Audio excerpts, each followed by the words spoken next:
Assalamualaikum warahmatullahi wabarakatuh. Selamat datang di podcast saya. Ini adalah podcast ke-6. Hari ini saya masih bersama kolega-kolega kantor saya.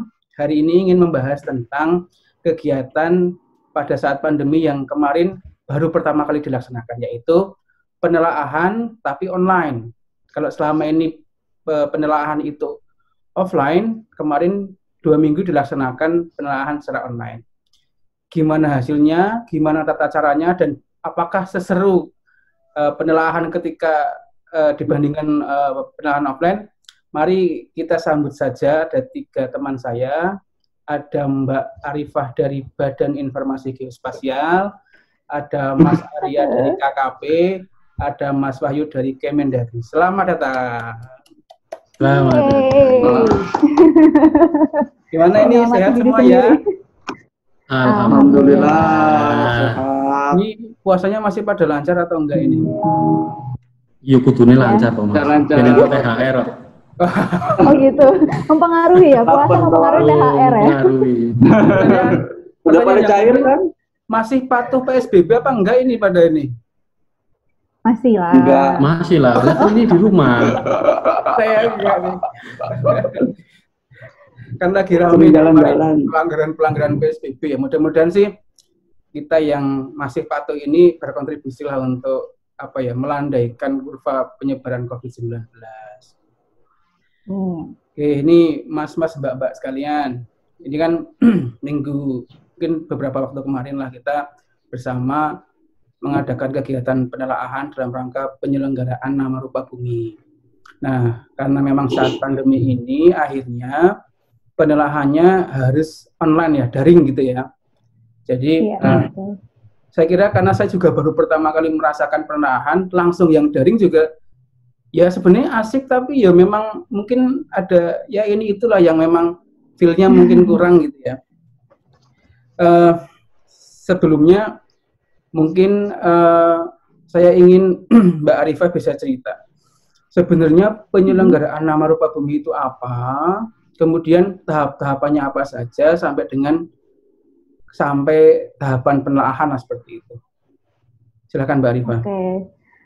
Jadi sebenarnya kalau nama rupa bumi, mungkin kita harus kenalan dulu sama nama rupa bumi kali ya. Nama rupa bumi itu adalah nama unsur-unsur rupa bumi atau objek-objek yang ada di permukaan bumi. Ya, kalau kita secara awam gitu kenalnya tuh nama tempat, nama lokasi gitu kan, nama jalan, nama sekolah kayak gitu. Nah, penyelenggaraan pembekuan nama rupa bumi ini sendiri sebenarnya secara umum berdasarkan peraturan DIG nomor 6 tahun 2017 itu terbagi menjadi 3 tahap. Yang pertama itu tahap inventarisasi atau pengumpulannya, kemudian dilanjutkan dengan tahap penelaahan, dan yang terakhir adalah penetapan atau pembekuannya. Nah, semua tahap ini tuh melibatkan siapa aja sih sebenarnya? Jadi pelibatannya itu adalah kementerian lembaga dan juga pemerintah daerah kayak gitu sih. Nah, kalau misalnya tahap inventarisasi atau pengumpulannya tuh maksudnya kita ngumpulin nama-nama rupa bumi di sekitar kita gitu ya. Kalau pemerintah daerah berarti mereka ngumpulinnya lingkup kabupaten kotanya atau lingkup provinsinya kayak gitu.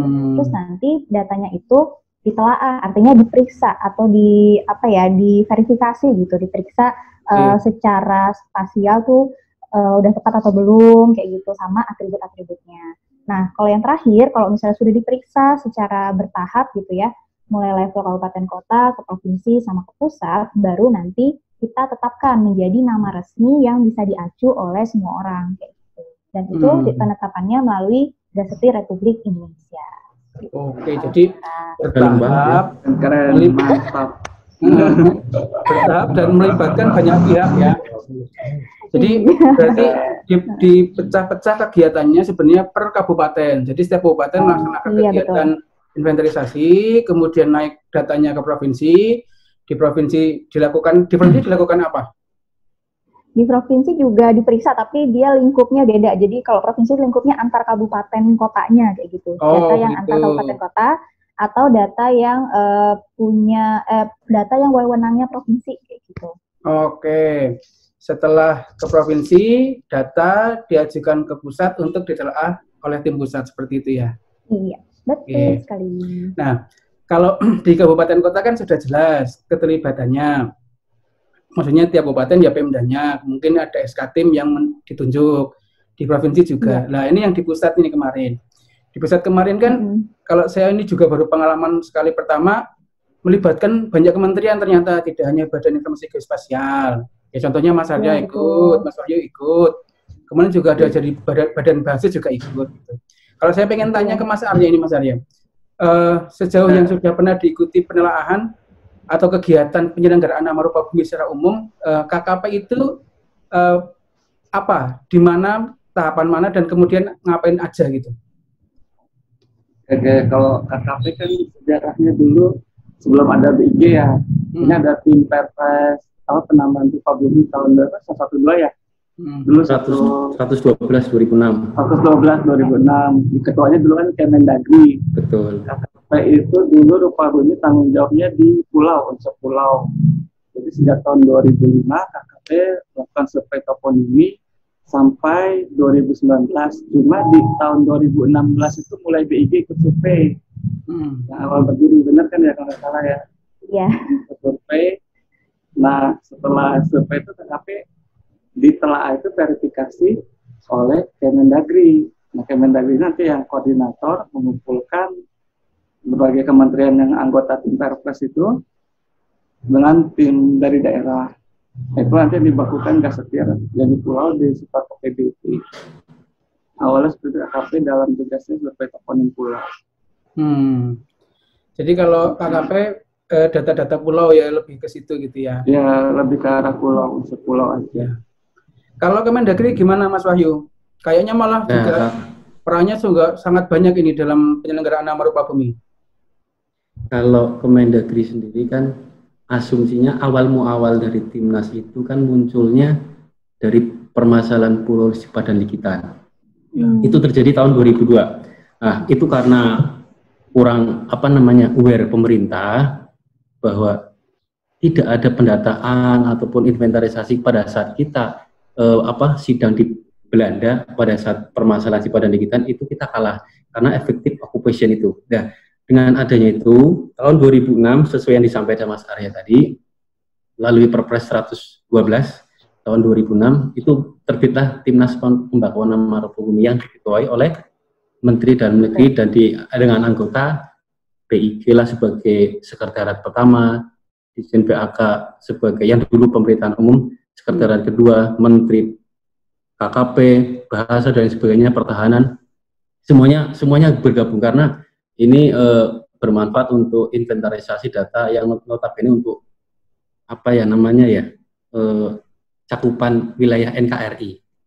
Pada saat tahun 2006 terbit, kita konsen yang langsung ke data pulau karena permasalahan yang Sipa dan Likitan tersebut dari tahun 2007 sampai 2008 Mas Arya itu didata langsung mulai dari pulau, terus berlanjut ke wilayah administrasi, terus berlanjut ke unsur alami termasuk danau, gunung dan sebagainya. Itu juga bermanfaat untuk batas daerah. Karena batas daerah tersebut di Kementerian Dalam Negeri yang bekerja sama dengan BIG pastinya itu menggunakan unsur-unsur nama rupa bumi sebagai batas yang digunakan yang dituangkan dalam Permendagri tersebut. Nah, pada yang ditanyain tadi peran Kemendagri ya jelas secara hierarki tadi dari kabupaten kota ke provinsi ke pusat kitalah yang asumsinya Korbinwas, koordinator pengawasan dan pembinaan kepada Pemprov dan kabupaten kota semuanya.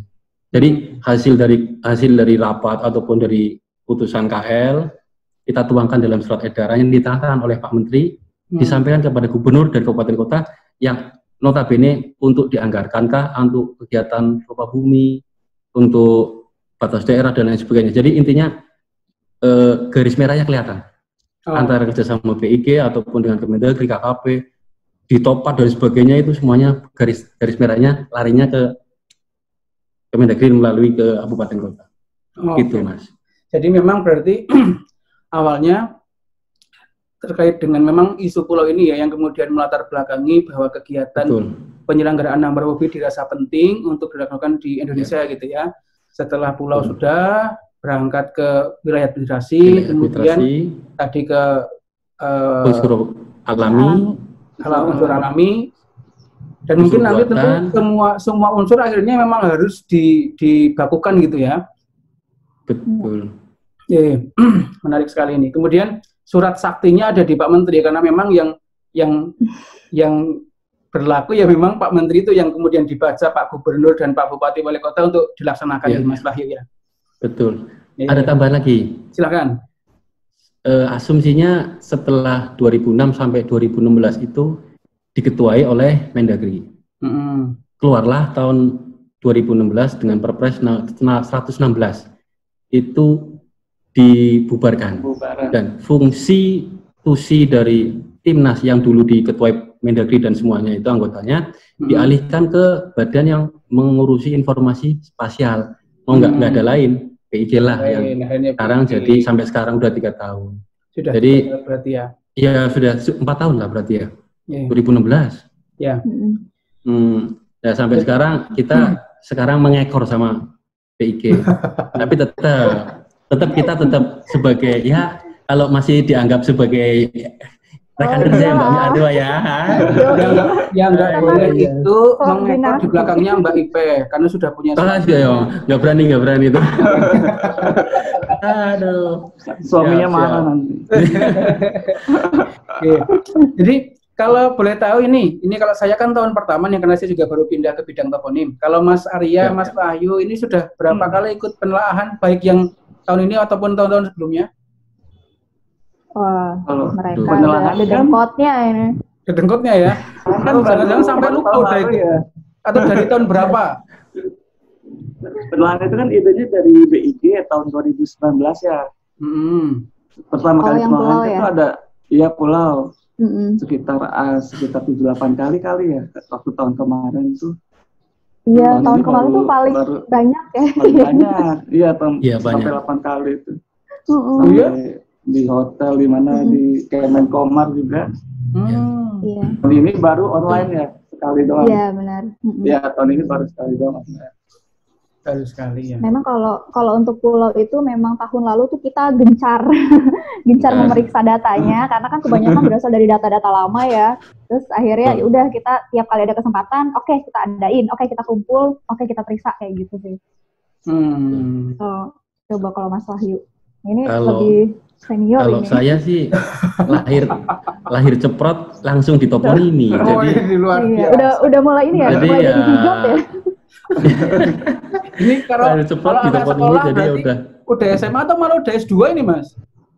Ya masih SD 12 tahun. Dengan saya akselerasi ya kan? Iya lumayan. Plus. Jadi ya pengalamannya enak sih pada saat kan dulu zaman masih ada dana dekon. Kita Kementerian Dalam Negeri kan ada dana dekon dulu sebelum tahun 2016 kalau nggak salah. Itu dana itu dialihkan ke provinsi.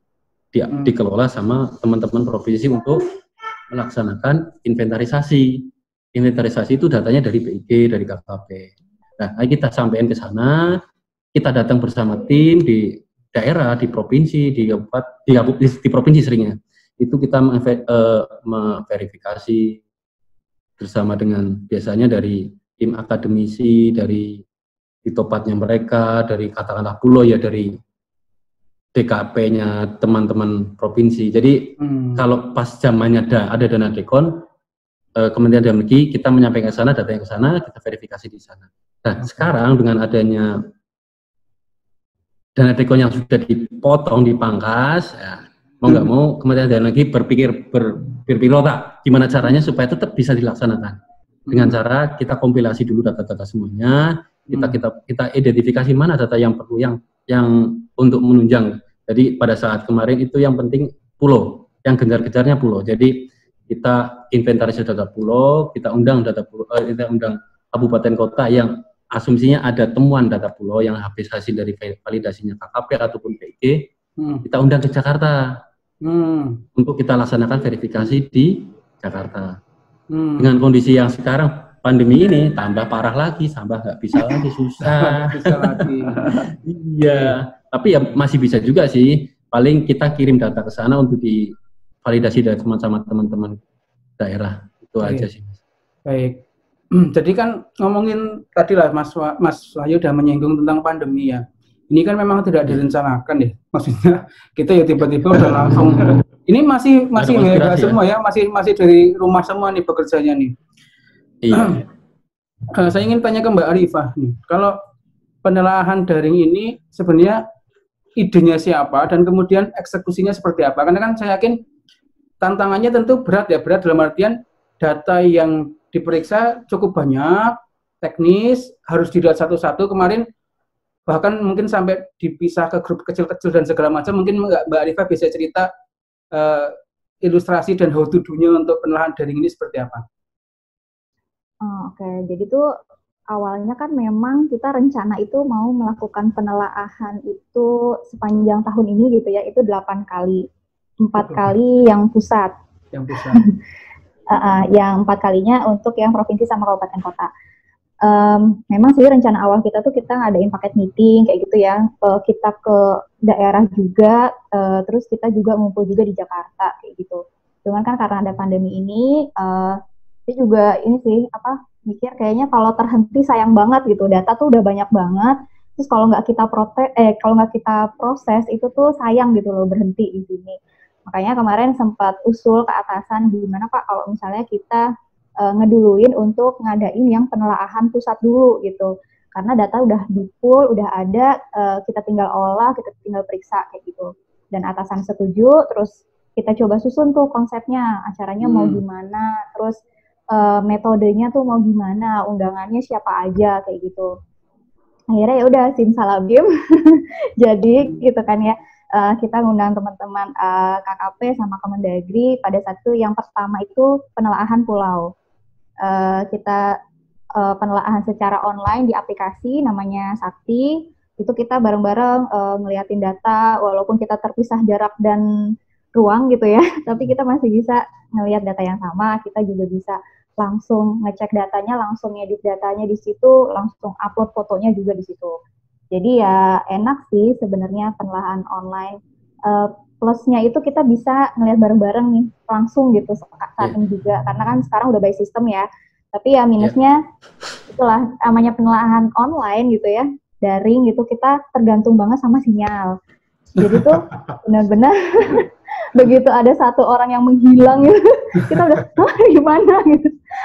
Mending kalau bisa dikontak lewat handphone gitu ya. Kadang kan juga orangnya tuh emang ternyata ada meeting juga kayak gitu. Jadi ya kita harus pintar-pintar menyesuaikan waktu gitu sama teman-teman yang satu timnya kayak gitu. Kemarin dibagi-bagi emang karena datanya banyak banget sih. Banyak banget ya. Itu ada berapa provinsi ya? Banyak. Kalau yang pulau itu berapa ya Mas? Aku agak lupa. Tapi kalau yang penelaahan kedua itu kan semua unsur ya, itu kemarin kita fokusin di 9 provinsi dan datanya ada sekitar 5.000. Iya. Lumayan banyak gitu. Apalagi ya, paling itu sih kalau persiapannya kemarin akhirnya selain kita nyusun konsep sama metodenya mau gimana, kita juga latihan jadi moderator, latihan jadi host. Jadi tuh ada satu hari di mana kita tuh ayo coba semuanya harus bisa jadi host, semuanya harus bisa ngendaliin forum, harus tahu fitur-fiturnya kalau mau share screen gimana, terus apa aja yang harus disiapin, kalian tuh harus ngerekam layar kayak gitu. Kita benar-benar pikirin detailnya, jadi biar nggak ada yang lewat kayak gitu kalau nanti harus dipertanggungjawabkan. Kemarin saya pengalaman yang sama Andre sama siapa ya? Mas siapa ya yang dari KKP ya, lupa aku. Mas Lutfi. Mas Irsa tim aku. Kita malah repot janjiannya mulainya kapan ya toh. Iya itu juga. Jadi ini tadi ya, karena kita sedang work from home itu kadang ya mohon maaf bangun tidurnya mungkin nggak sama gitu ya. Jadi jadi ke pasar dulu. Iya. Benar, atas bisa rapi, bawah mah jangan ditanya. Jadi ada sesi coffee break sendiri, bikin kopi sendiri-sendiri, ada sesi sofa sendiri gitu ya. Tapi akhirnya malah menurut saya efektif dalam artian tim kecil itu dapat dibagi-bagi pekerjaannya lah ya. Ada yang memang memastikan di record misalnya, ada yang memastikan buka data Excel, Ada yang ngecek foto, ada yang ngecek data sekunder, misalnya buka website dan segala macam gitu ya. Jadi memang satu kuncinya ternyata di internet lah, harus diakui bahwa dengan koneksi internet yang baik sejauh ini sih memang lancar gitu. Lancar dalam artian ya tahapan-tahapan secara umum diskusinya tetap bisa berjalan lah gitu, walaupun tidak bertemu muka langsung. Nah, terkait data tadi, apakah saya kan tadi ngelihat kemarin waktu sama Andri itu ada data Excel, data pulaunya KKP lah yang banyak itu gitu ya. Kalau dari masing-masing kementerian ini ada nggak data-data yang memang harus disiapkan khusus untuk penelahan?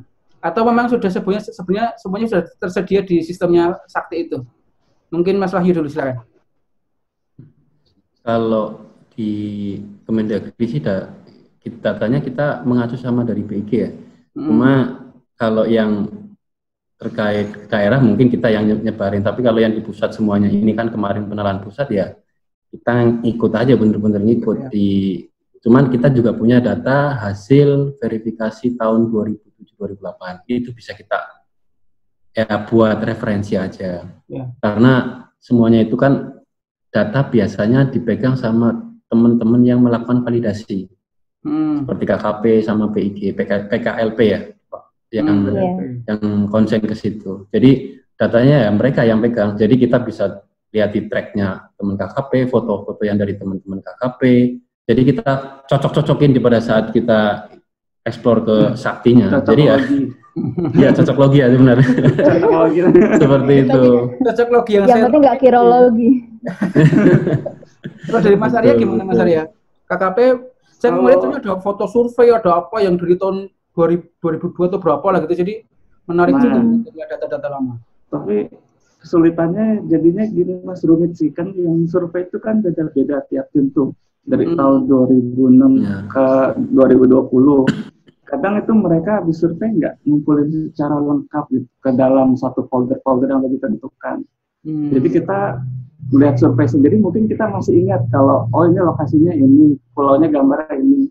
Kalau kita baca data orang tuh kan ribet banget, kadang nggak lengkap. Kita sampai nge-track di GPS, sampai ngeliatin waktu dia di foto sama di GPS kita sama-samain karena pas di Excel ternyata dia nggak nulis nomor foto titik itu. Nah itu agak ribet banget karena jadinya lama gitu. Penolahan ini sampai setahun-setahunan nggak selesai gitu, pulau. Masalah sih di situ. Kalau yang surveinya enak gitu kan ada datanya lengkap sih kita enak ya tinggal ngecatin dan dulu keadaannya sih kita maklum ya karena dulu kita pakai citranya masih alos yang resolusinya rendah ya, nggak sebagus sekarang. Jadi titik-titik itu kan pasti input ulang manual sama titik survei itu di Excel atau nanti baru dikonvertkan ke SAP. Nah itu banyak yang geser, banyak yang salah input. Misalnya 7 tambah dari 1, 17 derajat, gesernya itu jauh sekali itu kan.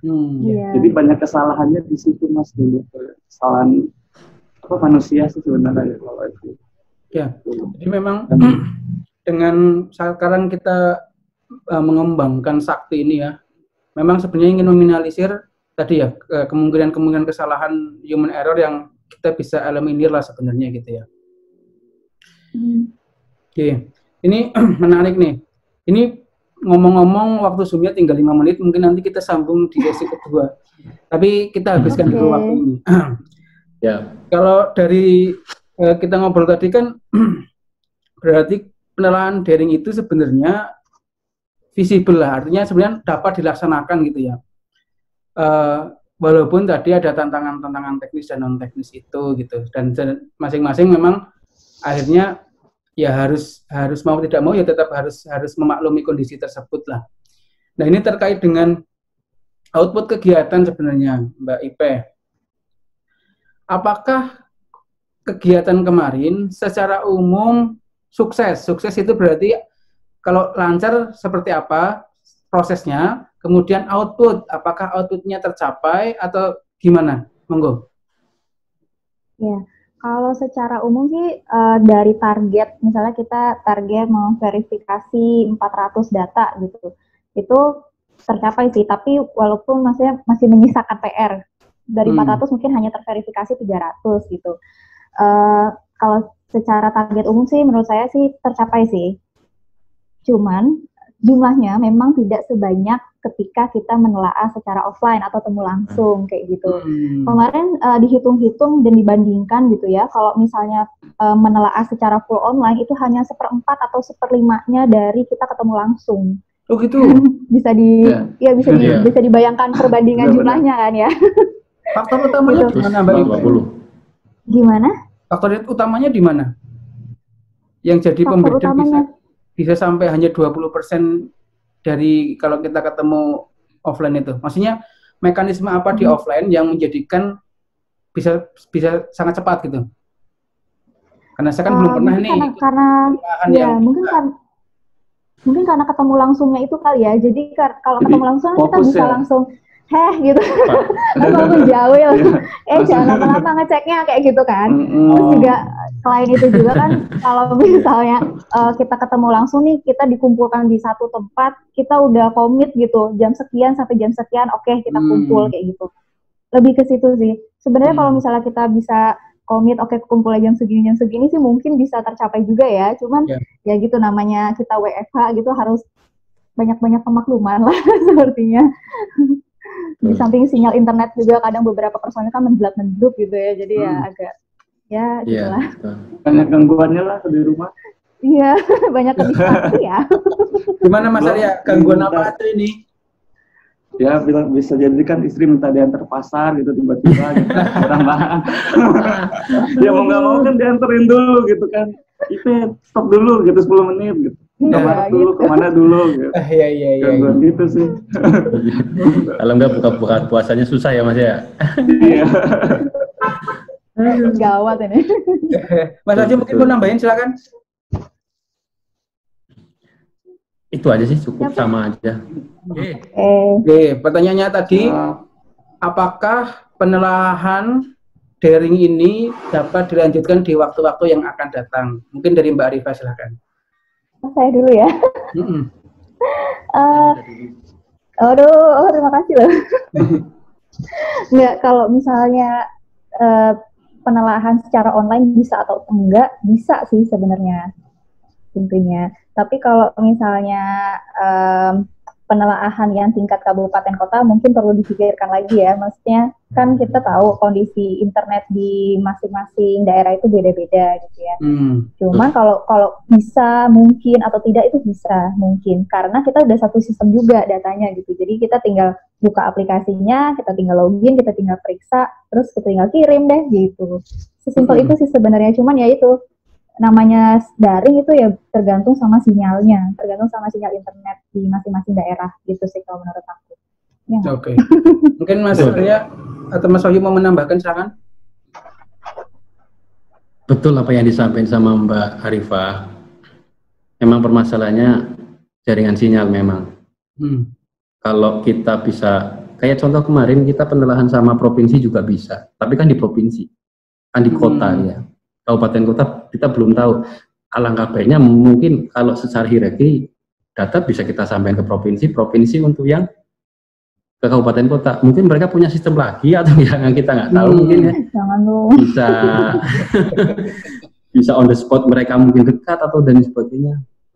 Tapi kalian di pusat ada baiknya mungkin memang sampai saat ini dengan kondisi pandemi yang masih menambah terus, mungkin masih lama kita bisa kerja seperti online, tapi kalau toh memang susah, ya kita harus bersahabat dengan COVID itu. Mau nggak mau, ya menerapkan ya hidup yang sehat dan sebagainya. Tapi tetap secara online, kita kerjanya tetap bisa dilaksanakan secara online. Karena kalau untuk ketemu dengan di on the spot, di offline, agak susah juga. Karena kita mendatangkan daerah yang notabene dengan kondisi PSBB di Jakarta masih aktif, mau nggak mau kan daerah nggak mungkin memperbolehkan pegawainya ataupun tugasnya untuk ke Jakarta. Jadi ke Jakarta nanti harus 14 hari karantina dulu. Nah ya itu nggak kelar-kelar gitu. Bisa datang nggak bisa pulang, kasihan. Nah itu kayaknya online jalan paling baik untuk saat ini. Ini Mas Arya ngilang kemana ini kita nggak tahu ya. ngangkut jemuran kayaknya nih. Ini salah satu tantangannya ya, tiba-tiba ngilang. Tiba-tiba hilang meeting itu ada banyak kemungkinan.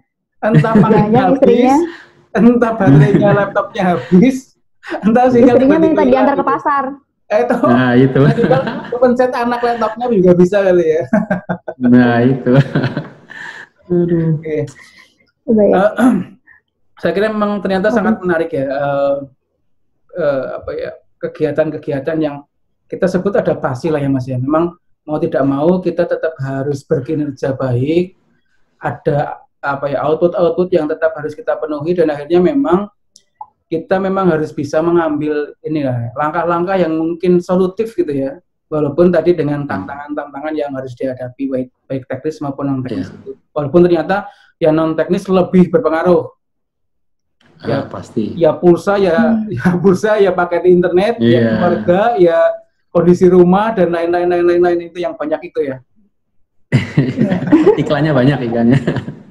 Ada banyak. Oke. Baik, saya kira sangat menarik ini bincang-bincang kita siang ini. Jadi terima kasih nih Mas Wahyu, Mas Arya yang entah ada di mana. Dia ini kayaknya Mas terbang kayaknya, tadi kan udah pakai sayap. Iya, ada sayapnya ya. Baru sadar aku. Jangan-jangan mau ganti background virtual malah salah ngeklik kayaknya itu. Jadi. Aduh. Oke. Baik. Mungkin saya cukupkan. Terima kasih. Ya. Sekali lagi Mbak Ipe, Mas Wahyu. Sampai jumpa di lain waktu. Sama-sama Mas. Oke. Wassalamualaikum warahmatullahi wabarakatuh. Waalaikumsalam warahmatullahi wabarakatuh. Terima kasih. Terima kasih.